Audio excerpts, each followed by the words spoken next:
Welcome to this episode of Living Off the Grid in the City radio show. This is a show about building the 2-meter VHF Yagi Uda antenna. This is a tutorial on how to build the antenna for a FM VHF radio and to use it. First, you have to get some materials. The materials that I'm going to be using are not the only materials that you can use. There's a variety of materials that you can use, such as PVC pipes, such as pieces of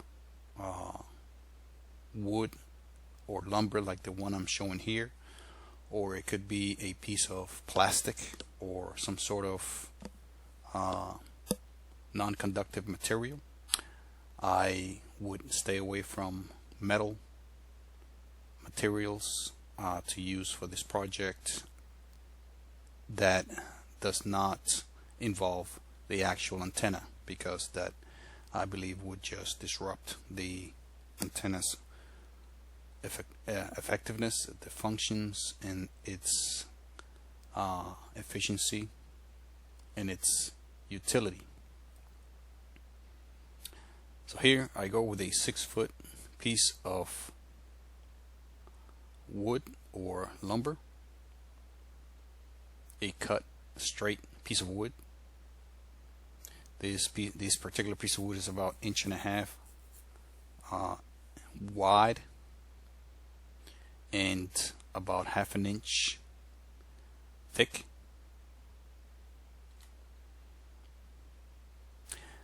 You first off have to make a mark on the right side. You can label it as F.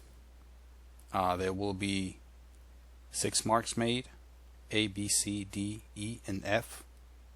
I started by making the first mark on the right side, which is F. As such, you can use a straight edge.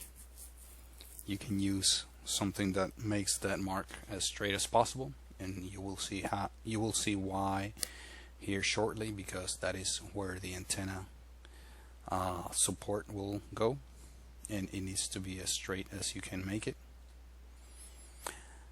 And there's the second mark, mark E, on the piece of wood.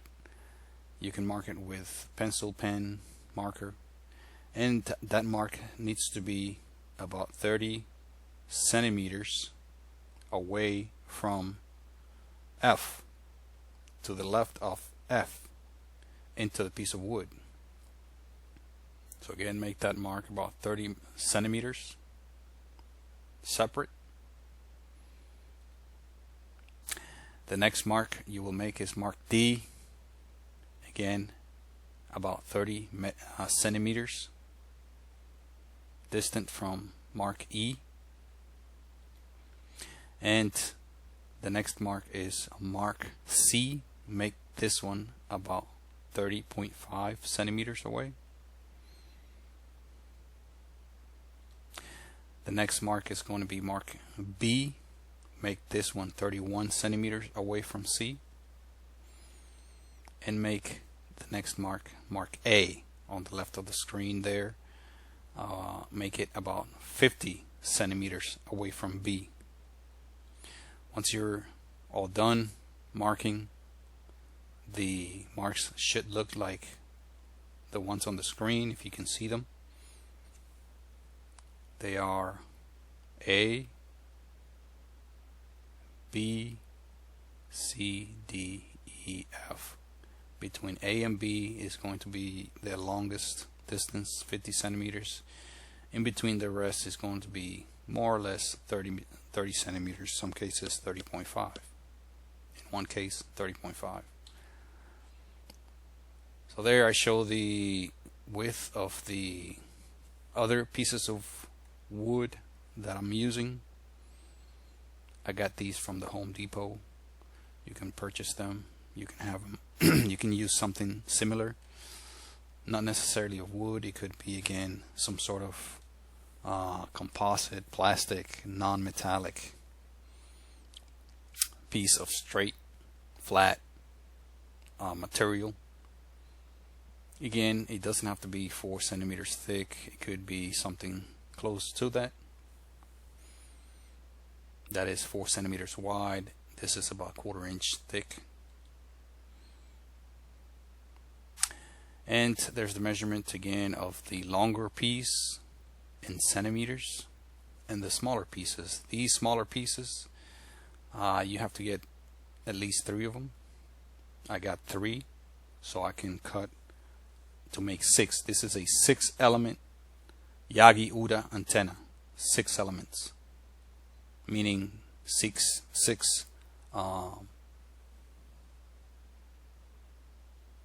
rays on the antenna. One is for the antenna itself, and there's a reflector, and then there is a director, 4 directors, and I'll show you those here shortly.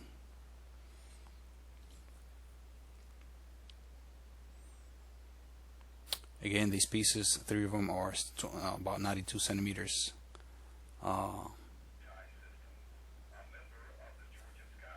92 centimeters long. That's about 36 inches.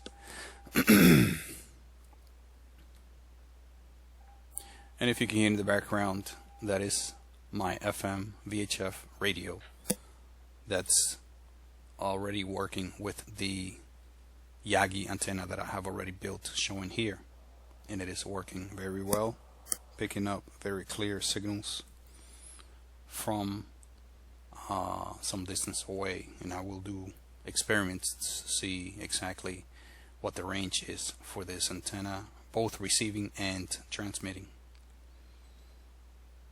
Okay, so we have we have to label these pieces after we cut them. We're gonna cut the 3 pieces that are 92 inches long. We're gonna cut them in about half. I cut 2 of them in half, the 92 inches in half, and then I cut another one a little offset from half, maybe like an inch from the halfway point, from the halfway mark, and I'll show you that now. Again, and then you'll label them. You want to make them about 50 inches long. There's B. I cut that one a little shorter than 50 inches. C. Remember, I cut that one a little shorter, about 47 centimeters. Excuse me. This one is about 46 centimeters. And E is about 44 centimeters. F is about 42 centimeters.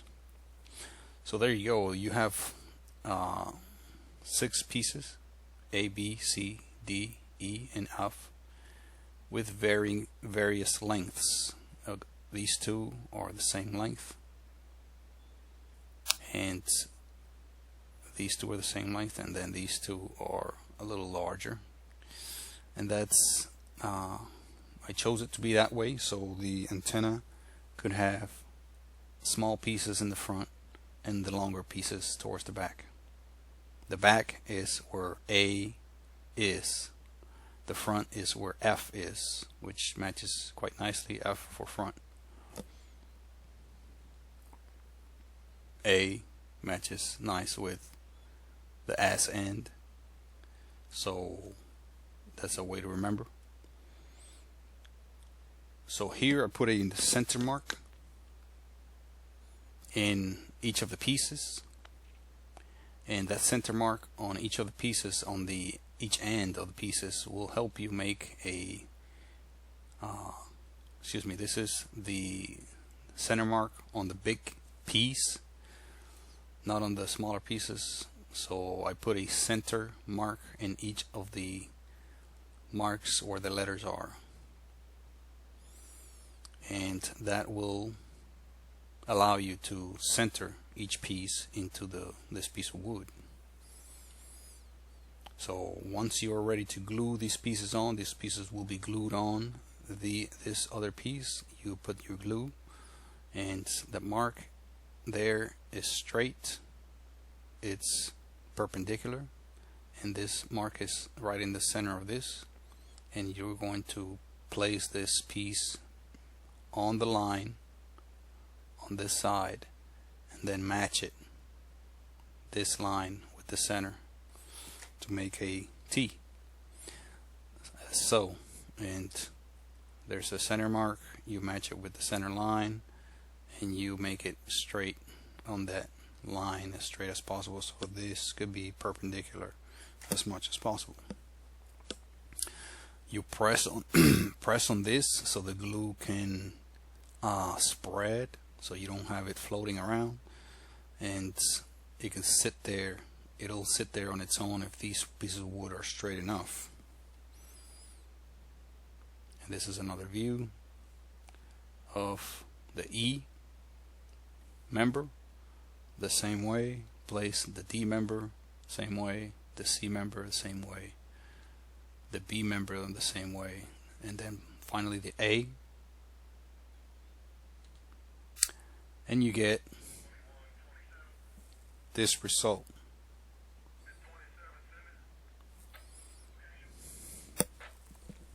And that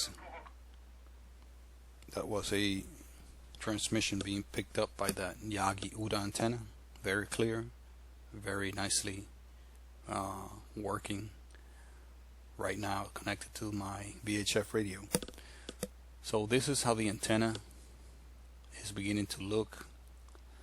Of course, you want to put something to weigh down these pieces and wait about an hour.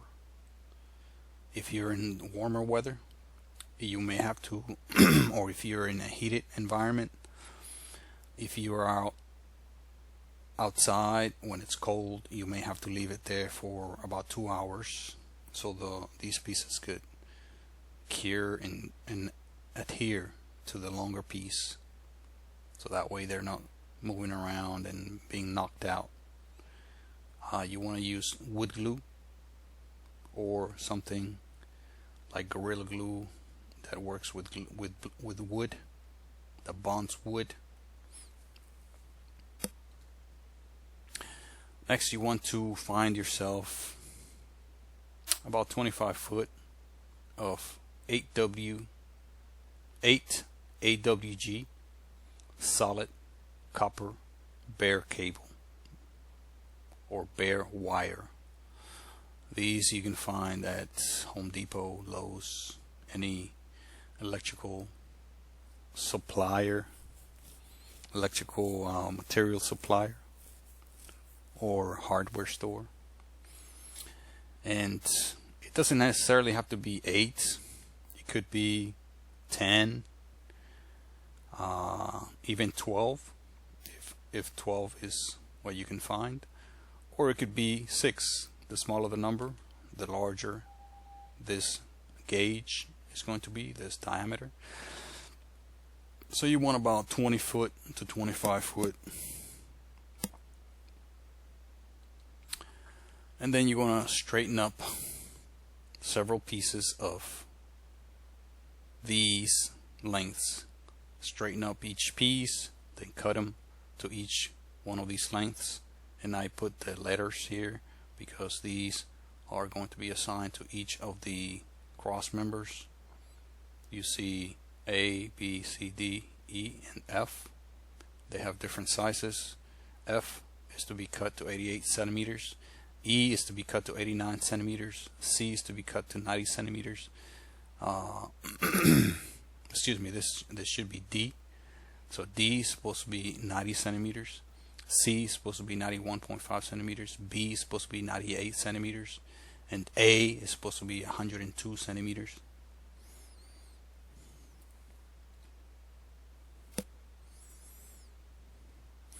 So, omitting this letter here, which should be D, these are the sizes one more time.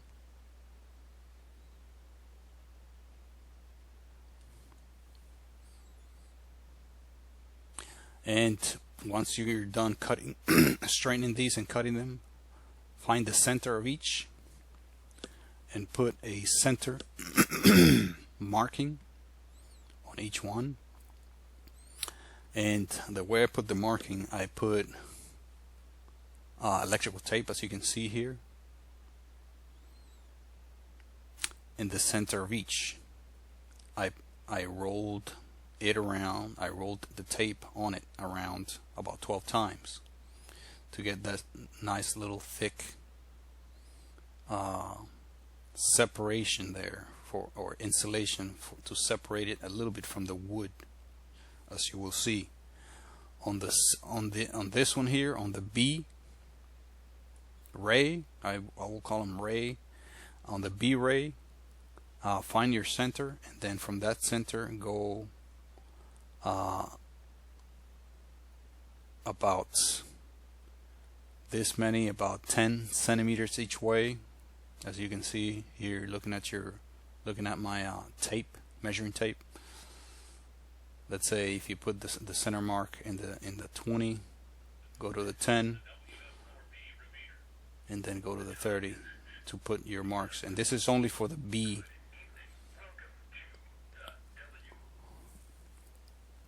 This is for the B.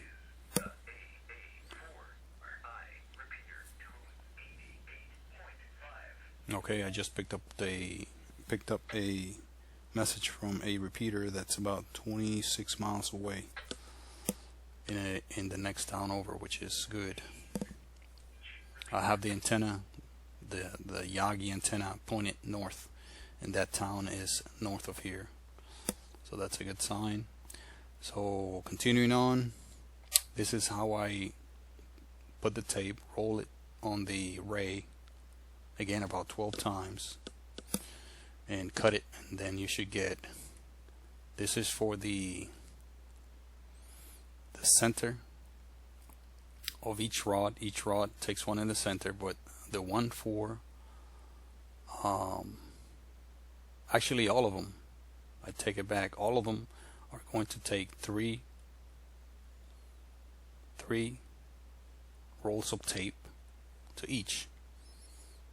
So omit what I just said and put 3 rolls of tape on each ray. And the one for the B ray, is going to take 4 tapes, a center mark, and 4 tapes. I put measurements there so you can see more or less how it's to be distributed, and you will see why in a second here, why I put those pieces of tape there. This is the center of the B rod, and put these about 4 centimeters away from the center, and these others you're going to put them about close to 18, 17 centimeters away from the center.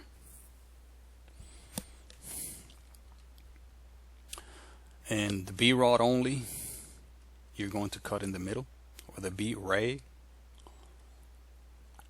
you're going to cut it in the middle. That's the only rod or ray that you will cut in the middle.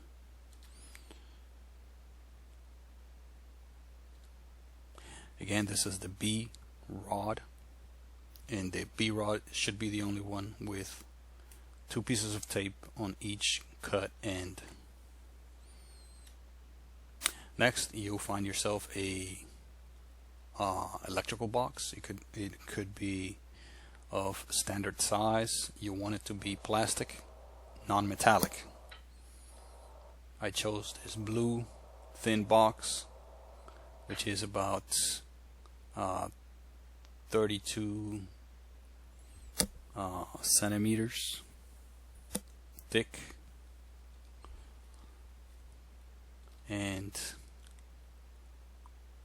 is about 9.5 centimeters tall and 6 to 6.5 centimeters wide. So make your center mark on one of the sides, And once you make your mark, you're gonna make a hole. You're going to make a hole. I was just picking up the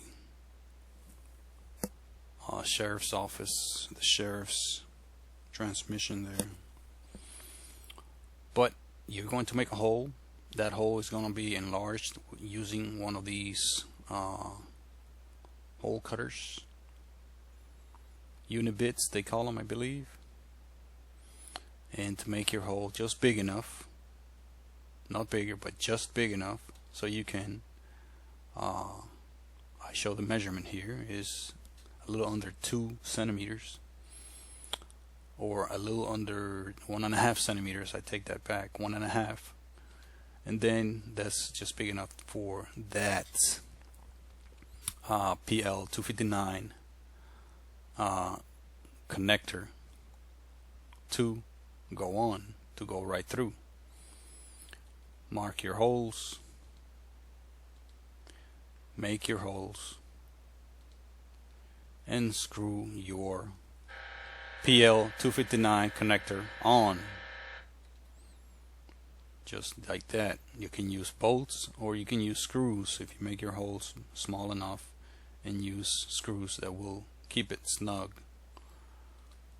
You can use bolts and nuts as well, but I had a hard time finding small enough bolts that fit that connector flush like that. So one of the screws, I will place a ring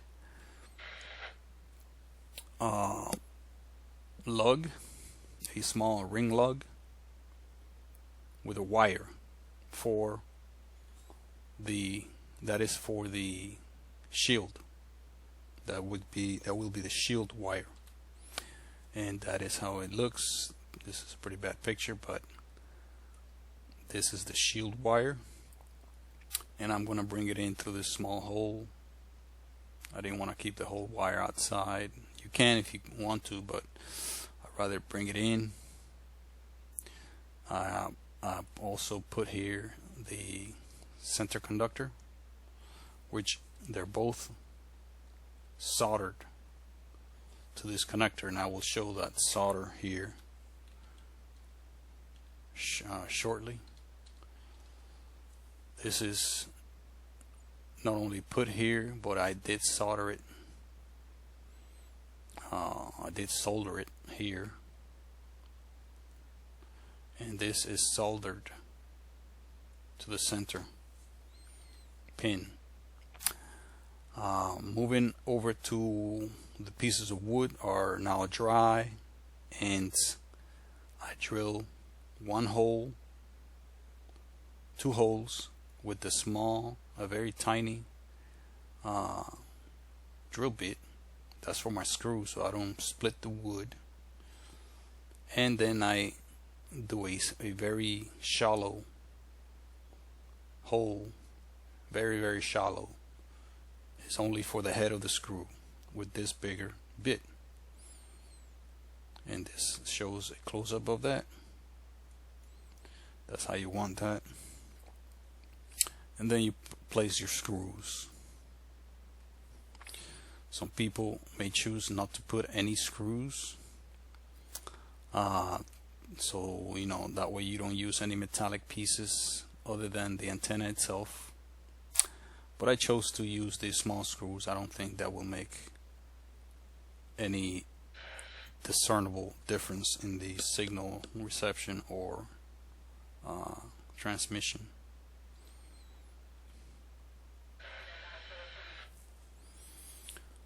So this is how the antenna will look after you put the screws on. This is not the antenna, this is the body of the antenna. These are the support arms for each of the rods or rays of the antenna. Again, find your center mark at each of the supports on each end and draw a straight line from end to end at each of these supports. Once you draw a straight line, place your rays starting from whatever end, whether it's A or F, and then these should fall right inside of the support, so you can nicely zip tie it.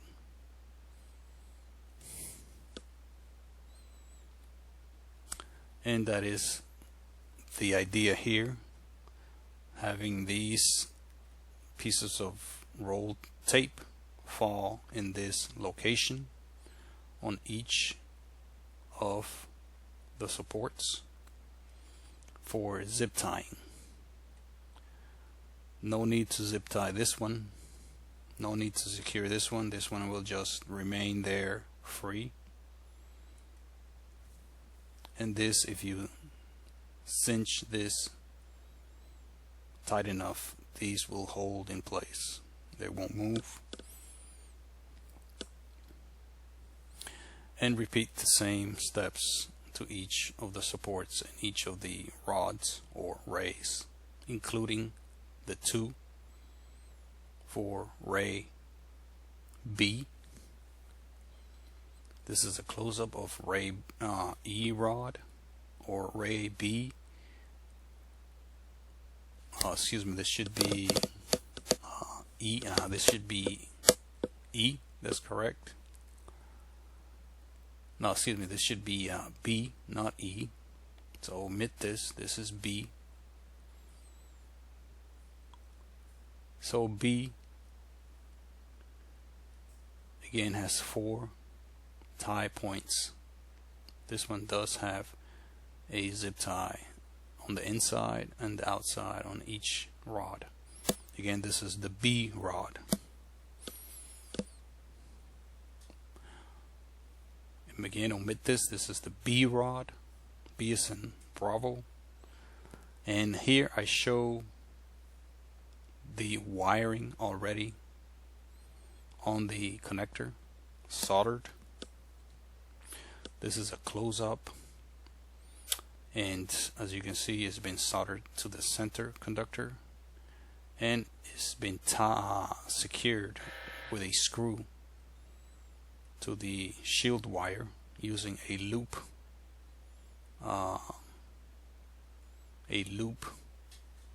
connector or loop log.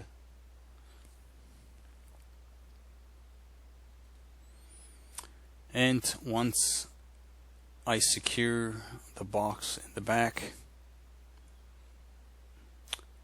I turn the antenna around. Again, the box, if you can notice, will go in the back side, opposite from where these supports are, and bring the wires around. This is the center conductor wire. You're going to solder it to the rod E, rod B, rod Bravo, as you can see the B right there. And you're going to solder the shield conductor to rod B again. This is not the only wires that you're going to solder to the B rays. You will also solder this middle loop wire, and this middle loop wire is what's going to that I've heard is going to stabilize your SWR, make it as low as possible. And this is where your signal will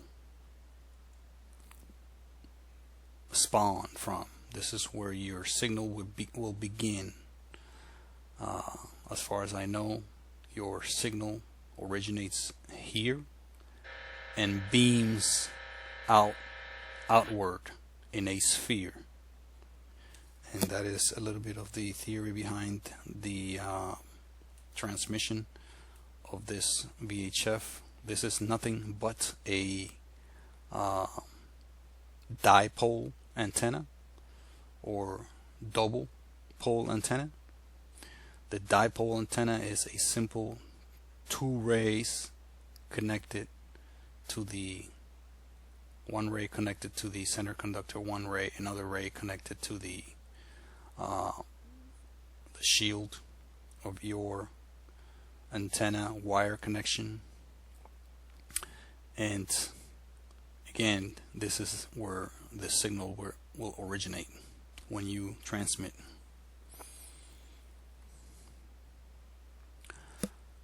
So I went ahead and put some hot glue to prevent all kinds of problems in the future, and also to seal the holes that were put on the box to prevent moisture or critters from moving in there. I have secured the box with 2 screws in this case to the back side, or the bottom side of the antenna, if you will. I went ahead and put some hot glue here to prevent it from getting exposed to the elements, moisture, and causing corrosion. I went ahead and put hot glue in this area, both to cover the screws and to cover any metal, exposed metal in this area, and to create a barrier here so there's no touching between the rays for any kind of movement. And that is the end results of your new Yagi Uda, or sometimes called beam antenna. The theory behind it being that the antenna signal, this is the B rod, which are actually two separate rods connected, one side connected to the shield, the other side connected to the center conductor, and a jumper loop cable connecting both rods. This is where your signal will be produced. And of course, the signal is spherical, that spreads out in a wave-like pattern. So the theory behind it is that this is the reflector. It reflects your signal that beams out, or rejects the signal that goes that way, and instead reflects your sphere, pushes your sphere to come to the front. This is the front, the F for front part of the antenna. So theory is that once this reflects your beam or your signal, your sphere of electromagnetic energy is going to travel this way. This director is going to direct that sphere and elongate it further this way. This one will elongate it just a tad more, and this one will elongate it just a tad more, and losing effectiveness as it goes away. The elongation process loses effectiveness, as I've heard, as you move away. So adding more elements doesn't really help a whole lot. 6 elements, I believe, is plenty enough. Some antennas have even less, some more, but the more you put, you're not gonna get more elongation, therefore beaming of the signal. So that elongation of the sphere is what causes your beam and your directiveness your directionality of your signal this way. So you can point that antenna to whatever area you want to send a signal to or receive a signal from, with more clarity, more power, more sensitivity. That is the antenna there, a little bit of a blurry picture, but that is the finished product, connected and performing some tests outdoors. And this is the antenna placed where it will be used. I have heard that for VHF or FM communications, it is best for it to be placed vertically, meaning these rays should be pointing up and down vertically. For FM communications, I believe I've heard that. I will be doing some experiments here shortly and see how exactly is it that I get more clarity and more directionality out of this antenna. Thank you very much.